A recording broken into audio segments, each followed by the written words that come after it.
Bab 599. Dicincang. Ping. Senjata Dao hancur. Sebuah pedang energi naik ke langit, dan menebas dengan keras tangan raksasa itu. Ledakan. Suara keras meledak dari langit, dan di mata ketakutan Lisa dan yang lainnya, tangan raksasa Master Alam Kaisar bergetar sedikit. Kemudian, bung, suara itu pecah, dan serpihan energi yang tak terhitung mengalir turun dari langit seperti kembang api, dan momentumnya sangat mengejutkan. Melihat adegan ini, dua saudara perempuan Lisa dan Monica di samping terkejut. Kekuatan warrior yang sendiri bahkan bisa melawan Master Alam Kaisar. Suara mengejutkan datang dari langit, dan kemudian, seorang lelaki tua muncul di depan warrior yang. Orang tua itu memandang warrior yang dan berkata, "Saya tidak menyangka pendekar hitam benua memiliki orang yang berbakat seperti Anda. Tapi di alam bangsawan peringkat 6 dapat memiliki kekuatan seperti itu. Dengan bakat dan kekuatanmu, bahkan di tanah suci saya, Anda dapat peringkat di 20 besar. Sayangnya, mereka yang membunuh orang-orang di tanah suci saya harus mati." Orang tua itu baru akan melakukan aksinya, namun, pada saat itu, Pak Tuamu tiba-tiba muncul di depan warrior yang dan kemudian, Pak Tuamu menembakkan tongkat di tangannya.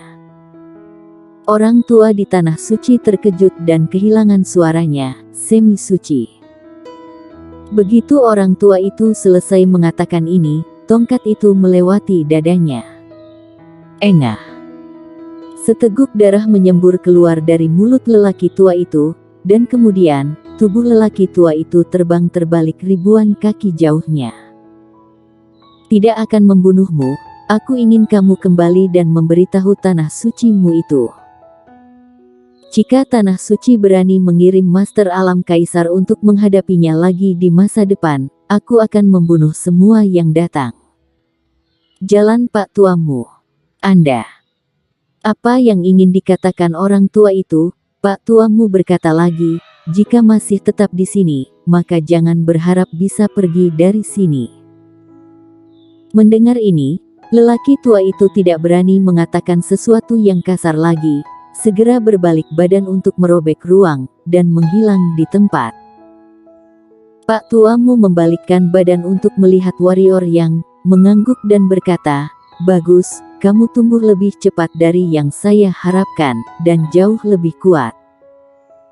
Dengan peringkat ke-6 alam bangsawan bersaing dengan alam kaisar, bahkan leluhur pendiri sekte pedang tahun ini tidak mencapai levelmu. Tapi itu tidak cukup. Tanah suci tidak akan menyerah, dan kerajaan Dinghan tidak akan menyerah. Jika mereka bergerak lagi, itu mungkin bukan melawan kamu, tetapi melawan saya, jadi kamu harus mencapai alam kaisar sesegera mungkin. Warrior yang mengangguk, lalu bertanya, "Pak Tuamu juga tahu tanah suci?" Pak Tuamu mengangguk sedikit, dan berkata, "Tahu sedikit, apakah kamu tahu leluhur pendiri sekte pedang?" Dengan kekuatannya yang tak terkalahkan saat itu, dia takut dengan tempat suci ini untuk 3 poin. Jadi jika kamu tidak ingin mati, maka coba perbaiki dirimu. Kalau tidak, aku tidak bisa melindungimu." Warrior yang terlihat serius, dan rasa penghinaan terhadap tanah suci di hatinya menghilang. Seberapa menakutkan leluhur pendiri sekte pedang saat itu. Dengan kekuatannya, dia takut akan tempat suci, dan dia tidak lebih dari alam bangsawan. Kualifikasi apa yang dia miliki untuk membenci tempat suci? Sekarang tidak ada Master Alam Kaisar yang menindaknya. Di negara alam bangsawan sebenarnya tidak ada ancaman, tapi jika suatu saat semua aturan dan konvensi hilang, pada saat itu, dia akan bagaimana? Namun warrior yang juga tahu betul bahwa hal seperti kekuatan tidak bisa datang dengan tergesa-gesa. Yang dia butuhkan sekarang adalah waktu, banyak waktu. Julian Luo mungkin telah membuat langkah besar baru-baru ini, jadi berhati-hatilah. Pak tuamu menghilang setelah mengatakan ini. Guru Anda benar, Anda harus berhati-hati. Pada saat ini, leluhur iblis tiba-tiba berkata, pada zaman kuno, tanah suci lahir dan membunuh banyak master di daratan benua pada waktu itu. Kebanyakan master meninggal, tetapi kebanyakan dari mereka juga menggunakan berbagai metode untuk menyelamatkan diri dan menunggu untuk dibangkitkan. Misalnya, seperti saya menggunakan metode rahasia satu partai untuk menyelamatkan kesadaran diri saya dan Jaidenku untuk dipertahankan. Warrior yang mengerutkan kening, kekuatan leluhur iblis saja sudah begitu menakutkan. Jika lawan memanggil lebih banyak, apakah mungkin untuk membantai bahkan Master Alam Kaisar? Warrior yang merenung sejenak, dan berkata, karena kamu juga lahir di zaman kuno, kamu harusnya memahami metode kebangkitan. Bisakah kita membangkitkan orang-orang itu selangkah lebih maju dari mereka? Leluhur iblis menggelengkan kepalanya dan berkata, pada awalnya ada keluarga super di benua, bernama keluarga Zuge. Ada kekuatan magis yang disebut metode pembaruan 7 bintang di keluarga mereka. Hanya kekuatan magis ini yang ditambahkan kepada kami. Metode rahasia kami sendiri hanya dapat memungkinkan kita untuk hidup selama lebih dari 10.000 tahun. Hanya metode rahasia keluarga Zuge yang unik yang dapat membangunkan kami dan menghidupkan kami kembali. Tetapi ini membutuhkan banyak biaya. Misalnya, ketika saya dibangkitkan, saya menghabiskan darah dan roh jahat jutaan orang. Warrior yang kelopak matanya berkedut dan berkata, Julian Luo, dia adalah raja manusia, dia berani melakukan ini. Jika dia tidak melakukan ini, bagaimana dia bisa menyerangmu? Leluhur iblis berkata, dalam kondisi Anda yang sekarang, bahkan Master Alam Kaisar tidak dapat dengan mudah membunuhmu. Dia hanya bisa membangunkan orang-orang tua itu. Aku ingin mengingatkan kalian, jangan remehkan monster-monster tua itu. Bakat dan potensi mereka mungkin tidak sebaik kalian, tapi mereka semua adalah monster tua yang telah berkultivasi selama ratusan tahun, bahkan ribuan tahun, dan kekuatan mereka benar-benar di atas kalian. Warrior yang mengangguk dan berkata, jangan khawatir, aku tidak akan meremehkan lawan manapun.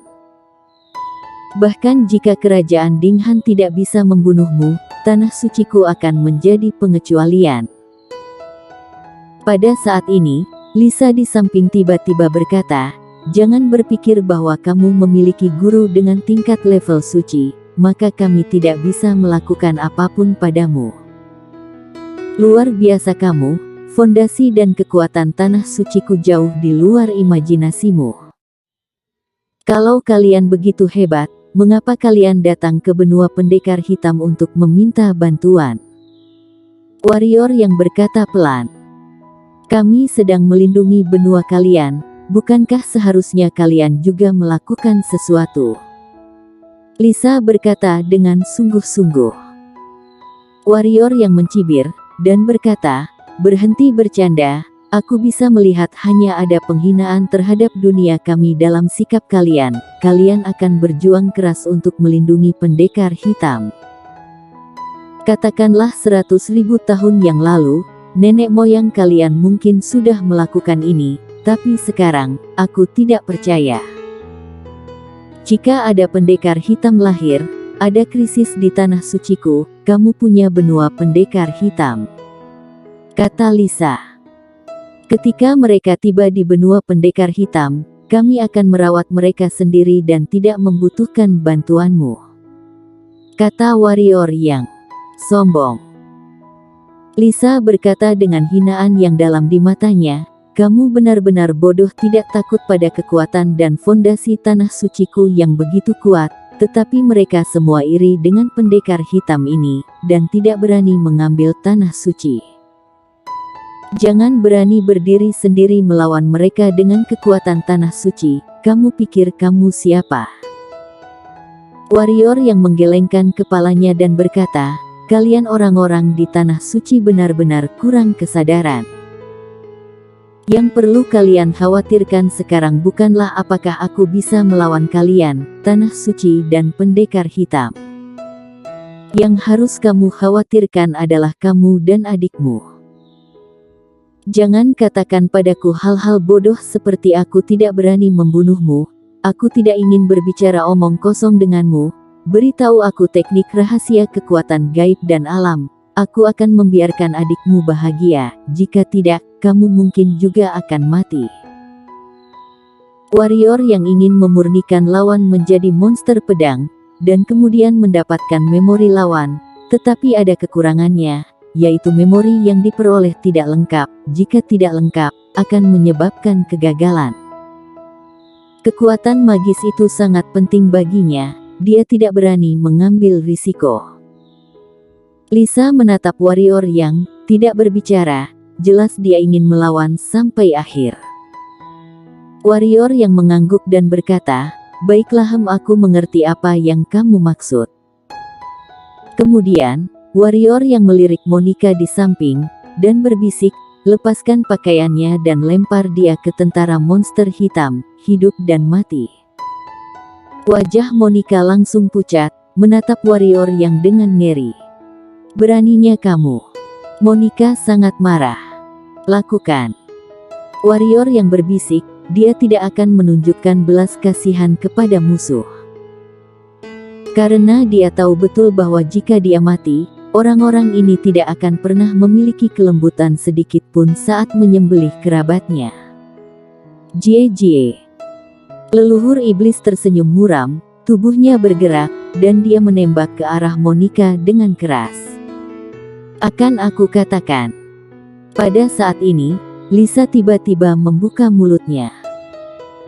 Melihat warrior yang, untuk pertama kalinya Lisa memiliki ketakutan di matanya, karena dia merasa bahwa pria di depannya tidak mirip pendekar hitam dari benua, melainkan seperti pendekar hitam yang seperti sekelompok orang yang tidak bermoral dan berani melakukan apa saja. "Katakan." Warrior yang menghentikan leluhur iblis dan berkata. Lisa menarik napas dalam-dalam, dan kemudian berkata, "Aku punya satu permintaan, bahkan jika kami mati, kamu tidak akan mendapatkan serangan fatal dan teknik rahasia. Sama sekali tidak mungkin untuk menyelamatkan hidupmu," kata warrior yang. Lisa berkata, "Biarkan adikku pergi, dengan kekuatannya tidak akan ada ancaman bagimu sama sekali. Aku hanya memiliki syarat ini. Jika kamu tidak setuju, kami bersedia meledakkan diafragma." "Kakak, ayo pergi bersama," kata Monica tiba-tiba. "Diam." Lisa tiba-tiba berteriak. Monica jelas sedikit takut pada Lisa, jadi dia tidak berani berbicara, tetapi terus menangis. "Jangan lakukan ini." Warrior yang berkata, "Seolah-olah aku orang yang keji, bukankah kalian yang datang ke sini untuk membunuhku?" Lisa berkata, "Aku hanya memiliki syarat ini. Jika Anda setuju, aku akan segera memberitahu Anda kekuatan magis. Sedangkan aku tahu bahwa di berada tangan Anda tidak akan membiarkanku hidup sama sekali." Cerdas. Warrior yang tersenyum, lalu menatap Monica dan berkata, "Kamu bisa pergi, jangan jatuh ke tanganku lain kali, kecuali kamu memiliki saudara perempuan kedua untuk menyelamatkanmu. Juga, jangan katakan hal kejam padaku sekarang, karena itu hanya akan membuatmu mati sekarang, mengerti?" Monica menundukkan kepalanya, mencegah warrior yang melihat warna di matanya, terdiam beberapa saat, lalu berbalik dan pergi.